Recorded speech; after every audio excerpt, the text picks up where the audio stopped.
Yo nunca hubiese tratado de soñar, de inspirar a alguien si el Señor no me hubiese amado como me amó. Él sabía y conocía mis heridas. Y entonces se acercó, me apapachó, me abrazó. Y por Dios, yo lo escuché reír. No existe para él, ya no te amo, la fregaste, te dejé de amar. Dice la palabra en Jeremías 31:3, con amor eterno te he amado y por eso te amo con fidelidad. Tú me dices, y Dante, ¿quién es Dios para ti?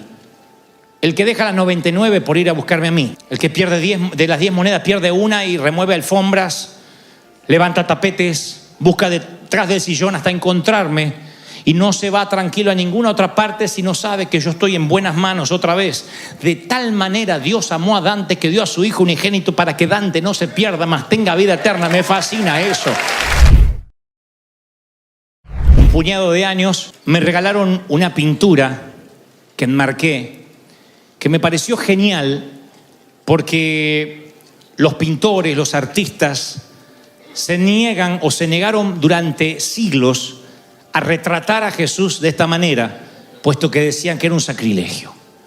Sin embargo, cuando yo vi esta foto, a mí me pareció una genialidad, porque esas son las risas genuinas, donde uno muestra todos los dientes. Y por la forma en que Jesús está riendo, tirando la cabeza hacia atrás, como que se está descomponiendo de un buen chiste, que parece que le faltara el aire, se me grabó de la memoria, en la memoria, de manera tal que yo digo, este es el Cristo que, una de las facetas del Señor que a mí me ha tocado conocer por providencia divina. Yo hasta el día de hoy recuerdo la primera vez que oí reír a Dios. Yo lo oí reír. Ustedes dirán, ¿y cómo es su risa? Una carcajada como el cuadro que les acabo de mostrar. Yo recuerdo cuando oí reír a Dios. Fue cuando tenía 23 años y queríamos hacer una cruzada en Argentina. Y no teníamos un peso, partido por la mitad. Y vieron esos tiempos donde ni siquiera tienes amigos con dinero. Porque hay un momento que te vas relacionando con gente que en una eventualidad te podría ayudar. Pero en ese momento todos eran más pobres que yo y yo era muy pobre. Pero Dios nos había dado una visión, que era predicar, que era ir por los jóvenes y por convocarlos por la santidad, hacer una cruzada. Así que fuimos, rentamos el estadio, hablamos con el presidente del estadio, ¿te acordás? Le dijimos, no tenemos para pagar, pero le prometo que vamos a venir a pagar. El hombre, que no estaría ese día en su juicio a caballo, estaría con algunos tequilas de más, dijo, está bien, ok. Y nos rentó el estadio con la promesa que íbamos a pagar después. Nadie en teoría iba a ir a escuchar a un muchacho desconocido. Así que le pregunto a mi pastor de aquel entonces, le digo, pastor, yo necesito saber que me confirme si esto es de Dios. Yo digo, si él me dice, sí, esto es de Dios, ya está, es una señal de que tengo que hacerlo. Y yo iba a empezar eso con fe prestada, con fe ajena. Y me dice el pastor, mira, yo la verdad que ni mis hijos te irían a ver. Y yo tampoco. Entonces yo me acuerdo de empezar en fe y de decir, Señor, esto es una locura. Y nos imaginábamos siempre que Jesús reía. Yo digo, Dios debe decir, ay, Señor, y se debe matar de risa mirándome. Y empezamos la cruzada. Y por alguna razón, esas cosas que solo provienen de la gracia divina, Dios sopla a los jóvenes del norte, del sur, del este y del oeste. En una noche Dios hizo un milagro grande, conocen la historia, y estábamos en la portada de todos los periódicos esa madrugada que decían el pastor de los jóvenes. En unas horas ocurre el milagro. Así que yo sentí que esa noche el Señor se acerca a mi habitación y me dice, buen trabajo, pastor de los jóvenes. Así que fui a mi cuadrilla y me cambié el uniforme y dejé de ser un niño para ser el pastor de los jóvenes. En ese momento sentí que la palabra me validó, que la palabra me definió. ¿Cómo es que te lo dijo el Señor? Riendo. Y me dijo, buen trabajo.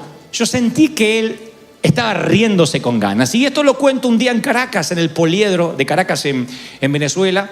Y alguien muy amable, un dibujante, me regala esta imagen y me dice, quiero que esto se te grabe en el corazón, porque yo veo a Jesús riéndose con tus sueños, con tus cosas, tomándose una Starbucks diciendo, ¿qué vas a hacer? ¿Qué, flaco? Y yo queriéndolo convencer. Y cada vez que yo siento que estoy metido en un sueño demasiado grande, que necesito que el factor Dios esté en la ecuación, vuelvo a mirar el cuadro y en lugar de ver a un Cristo, un Señor gruñón, malhumorado, grosero, me alienta a pensar de que él puede sentarse en la banca de una plaza y platicar, que le puedo contar que estoy triste, que estoy apesadumbrado, que la vida a veces no me trata bien, y sin embargo él no pierde el humor. Por supuesto, estás tomando un capuchino por si alguien tiene curiosidad, no porque el Señor me lo reveló, sino porque me lo dijo el pintor. Y yo siento que de alguna forma se cumple aquello cuando el Señor dice: yo a ustedes no los voy a llamar siervos, porque el siervo no sabe lo que hace su Señor. Juan 15:15. El siervo no tiene la menor idea de lo que hace su Señor. Yo los he llamado amigos, porque todas las cosas que oí de mi Padre os las he dado a conocer.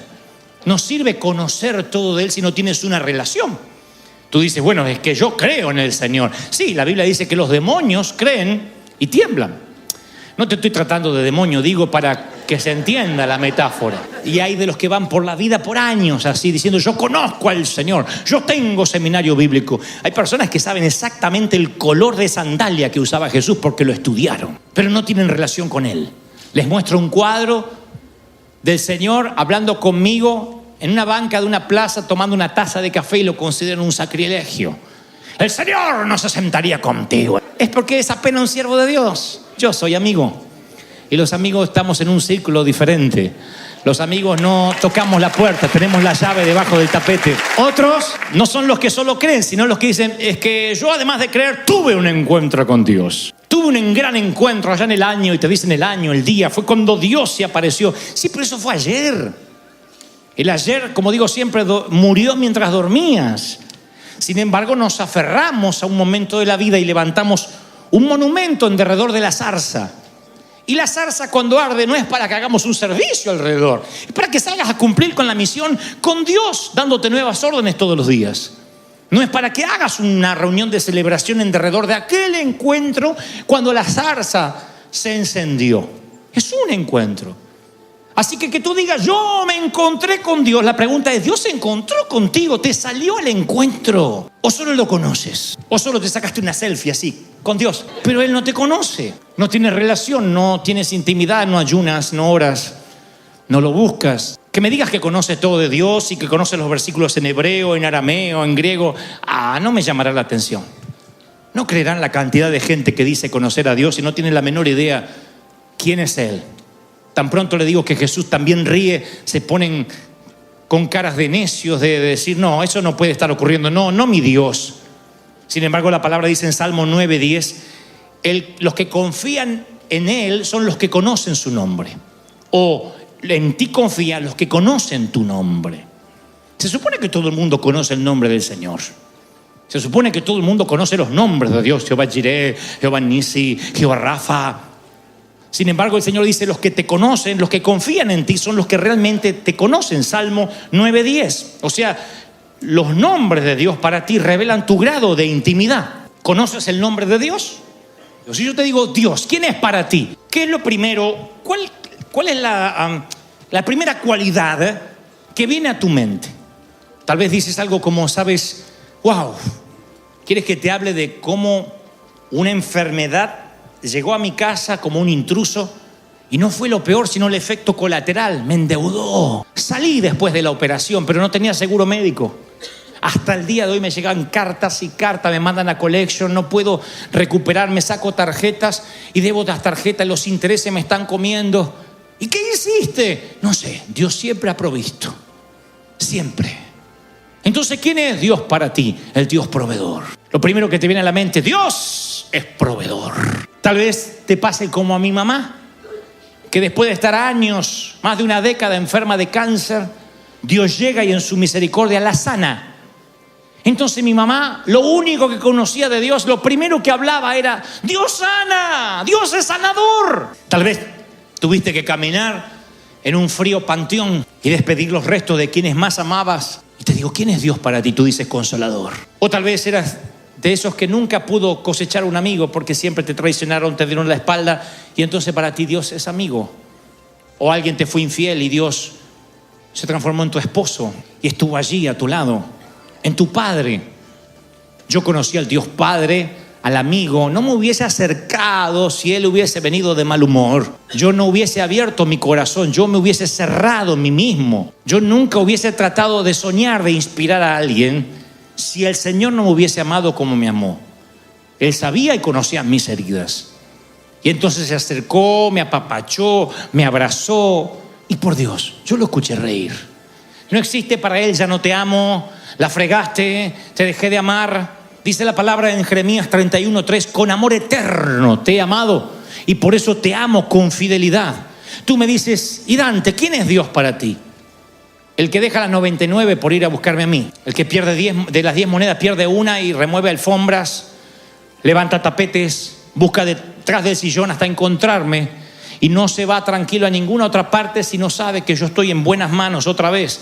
De tal manera Dios amó a Dante que dio a su Hijo unigénito para que Dante no se pierda, mas tenga vida eterna. Me fascina eso.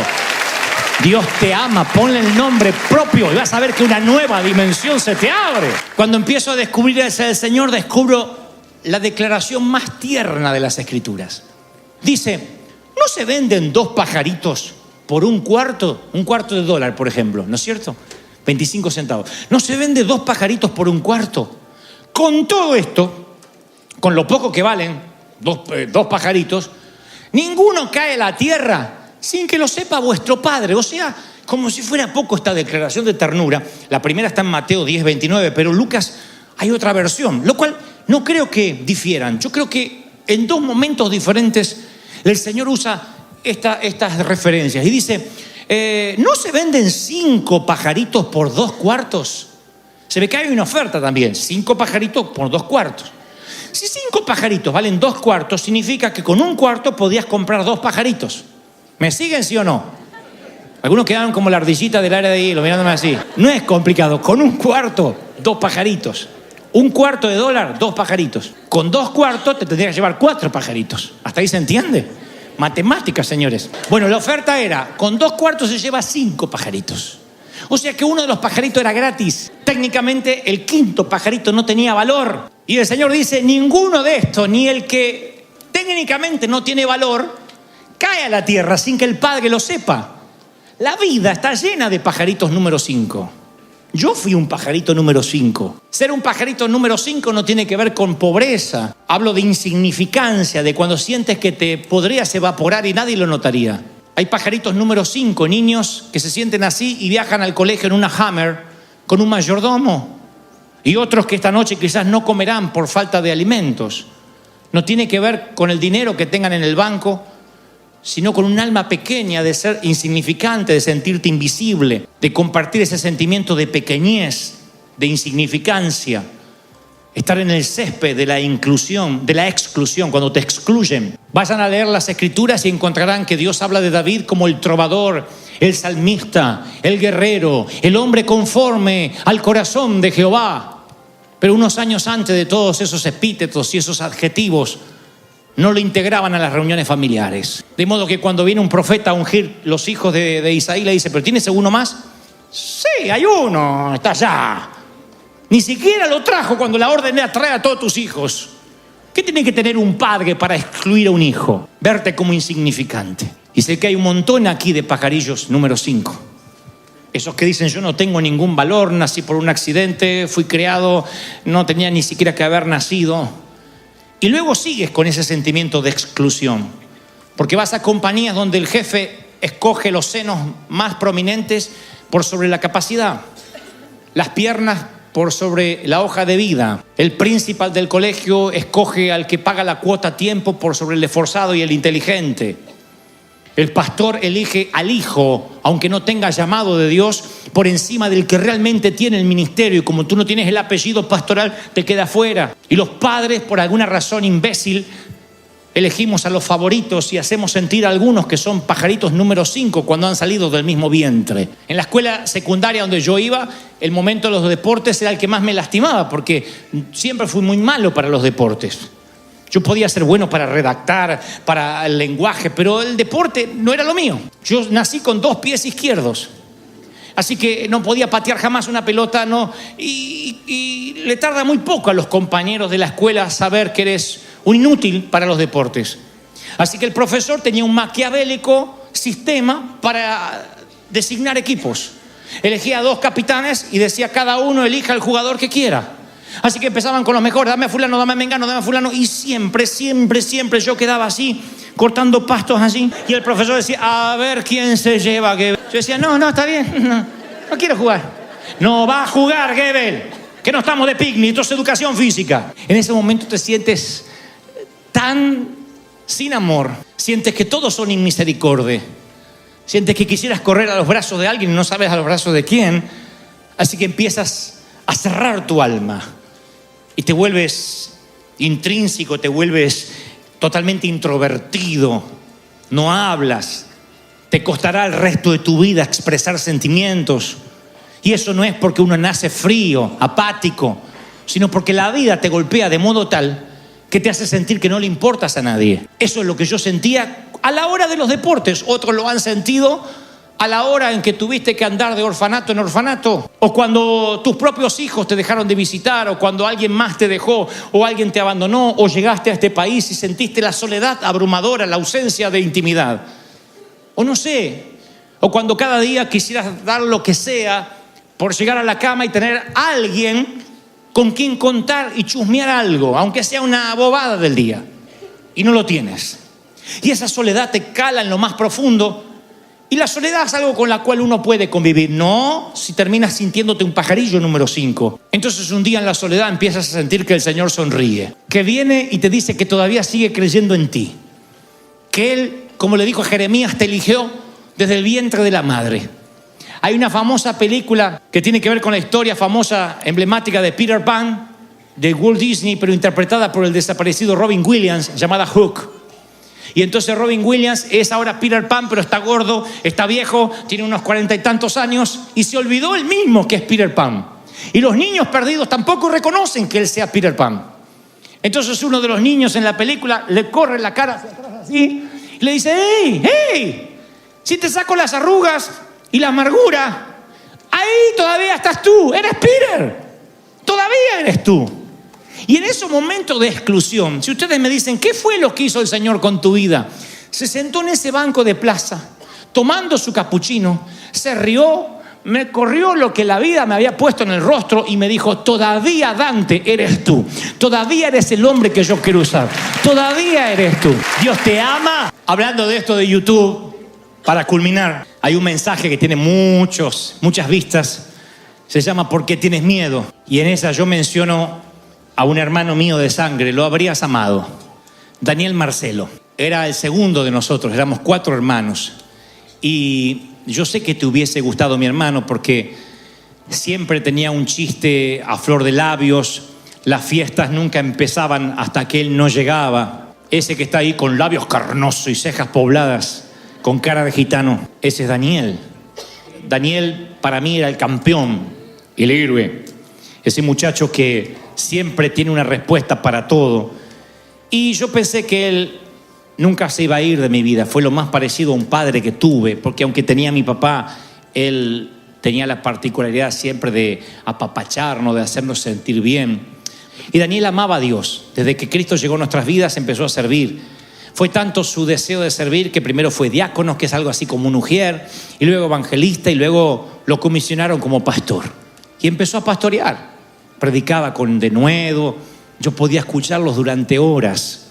Era genial. Él decía que Jesús se reía.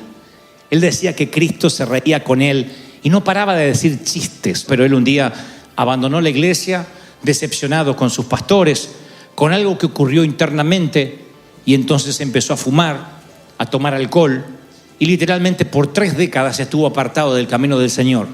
Y fue tanto lo que fumó y tanto lo que tomó que transformó sus pulmones en carne molida. Y así como destruyó sus pulmones, destruyó a sus amigos, a sus amistades, a su matrimonio, a sus hijos de su primer matrimonio. No supimos más nada de él. Eventualmente yo lo iba a visitar y le decía, Daniel, tienes que volver al Señor. Su rostro estaba sombrío, ya no lo veía sonreír. Y él, los pocos momentos que no estaba alcoholizado, me decía, tranquilo, Dios me va a dar ese minuto para arrepentirme. Le digo, ¿y qué si no lo tienes? ¿Qué si tienes un accidente? ¿Qué si de pronto tienes un infarto masivo y no tienes tiempo? Él me dirá, oh no. Él decía, no, Dios me va a dar esos minutos. Y un frío invierno del 2013, yo estaba viviendo aquí y me entero de que en Buenos Aires tuvo un infarto masivo. Estaba en su departamento, solo, alcanzó a arrastrarse hasta el celular y llamó a su hija para cuando su hija llega, golpea la puerta, la abre con un cerrajero. Él estaba tirado en la cama, casi inconsciente, sube a la ambulancia y no llega a destino, nunca llegaría al hospital. Lo último que él vería y sentiría son las calles empedradas de Buenos Aires, en una noche muy fría, envuelto en una manta, intentándolo rehabilitar, y lo último que se llevó antes de ir a la eternidad fue el techo de una ambulancia. Y entonces, a partir de esa noticia, yo tuve un debate muy serio en mi mente. Me empecé a preguntar si fue salvo, si tuvo esos minutos que tanto decía y alegaba que tendría. Entonces algunos me dijeron, no los tuvo porque no se puede jugar con Dios 30 años y después a último momento, ok, todo va a estar bien. Otros me decían, ni siquiera tuvo tiempo de tomarse una santa cena o de reconciliarse con Dios en un altar. Y entonces vuelvo a ver el cuadro, aquel donde yo estoy tomando un café con el Señor, en el banco de la plaza. Le digo, Señor, háblame de mi hermano, dime, tú dijiste que no cae un pajarito a la tierra, que tú no tienes quintos pajaritos ignorados. Yo recuerdo las palabras que tú le dejaste a los discípulos mientras que estabas en esta tierra. Les dijo, no teman, ustedes valen más que muchos pajaritos. Luego les dice, no teman, ni por lo que habéis de vestir o por lo que habéis de comer. No teman, cree solamente. No teman a los que matan el cuerpo, porque al alma no la pueden matar. No teman, manada pequeña, les dice en cierto momento, porque vuestro Padre se les ha placido darles el reino. No se turbe vuestro corazón, no tengan miedo. Oirán guerras, rumores de guerra, mas ustedes no tengan miedo. Yo recuerdo todo lo que el Señor les hablaba a sus discípulos y me enternece ver que el Señor sigue riendo. Recuerdo que ese Señor es el mismo que en una cruz se encuentra con un malhechor y ese malhechor no va a células, no asiste a ningún seminario, no puede pasar al altar. Sin embargo, lo único que dice, acuérdate de mí cuando vengas en tu reino. Y el mismo que acababa de decir hace unos días atrás, mi Padre aún tiene contados los cabellos de vuestra cabeza y sabe de los quintos pajaritos, no puede desdecirse. Mira al malhechor y le dice, hoy conmigo estarás en el paraíso. Y yo digo, si el malhechor estuvo allí y encontró gracia, si tanta gente que a lo mejor hizo las cosas equivocadamente encuentra gracia con tan solo clamar en un avión que se está viniendo a pique o en un barco que se está hundiendo, si Cristo es ese Cristo que ríe, si el Señor es ese Señor que abraza fuerte a sus hijos y dice, nadie arrebata de mi mano los que yo compré, seguramente está de fiesta con mi hermano Daniel en los cielos. Seguramente le dio una oportunidad. Alguien tiene que decir, ese es mi Dios. ¡Aleluya! Ese es el Señor. Y lo que más nos cuesta a través de la vida es sentir que ese es nuestro Señor. El Dios que ríe. Búscate en internet un Cristo riendo. Tiene que haber alguno, hay pocos ejemplares. Imprímetelo, aunque sea en una hoja, y hazle un marco y colócalo en un sitio donde lo puedas ver o donde pases más tiempo. Cerca de la tele, cerca de Netflix, en el inodoro, donde pases más tiempo. Y cada vez que te sientas triste, recuerda que el Señor rió cuando naciste. Se rió cuando aún te equivocabas porque sabías que ibas a volver a sus brazos. Es el Padre que ve al hijo pródigo y que lo ve corriendo. Y no le dice, ven, inclínate hacia aquí, sino que levanta su túnica y empieza a correr hacia él. Y el hijo pródigo tira la mochila como el soldado que estuvo enrolado en el army por meses y corre hacia su padre. Así que no solo vi partir a mi hermano en la eternidad, sino también a mi madre. Y los últimos días de mi madre tenía Alzheimer y no me conocía. He contado esta historia cientos de veces. Y uno cree que los viejitos llegan hacia el cielo y se postran, ¿no? Gracias a Dios por los pintores, por los artistas. Porque un artista hizo un cuadro que se llama Primer Día en el Cielo. Y yo le llamé Primer Día en el Cielo de mi madre. Este es el Cristo que sonríe. Vean la cara de esa mamá, vean, esa es mi vieja, esa es mi mamá. No se ve la cara del Señor, pero no puedo imaginarme a un Cristo sombrío dando ese tipo de abrazos. ¿O no? Si esa es mi mamá, el Señor se está riendo y le está diciendo, qué locura está haciendo tu flaco ahí abajo, ¿eh? Y ella preguntando, ¿lo traerás a casa? No hay apuro. Ah, por cierto, te traje el otro. De una ambulancia sin escala subió aquí. ¿Daniel? Sí, no deja de hacer chistes y cuenta cosas y no puede creer que esté aquí. Pero yo siempre le digo que los que yo compro nadie me los arrebata de mi mano. No hay infierno, no hay dolor. Alguien tiene que aplaudir más que eso. Vamos, vamos, vamos. Celebra, el rey está en casa. Gracias por llegar hasta el final. Si esta palabra tocó tu corazón, te animo